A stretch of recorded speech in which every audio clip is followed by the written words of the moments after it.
So there is another interesting question.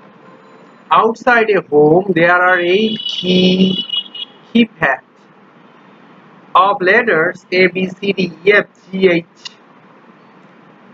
that can be used to open a garage if the correct 8-letter code is entered.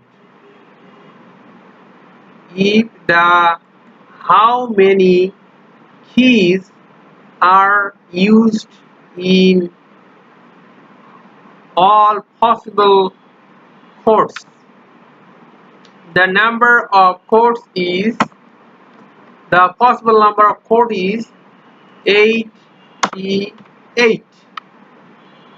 That we get the result 8p8.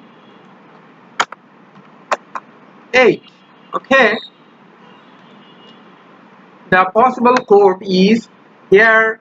There are 8 letters and 8 keypads. We use the 8 letters, and here number of ordered number of arrangement is counted, and the possible code is 4032. We can get it from by using the calculator, and also we can get these by using permute function permut 8, this using this function of Excel you can easily calculate this.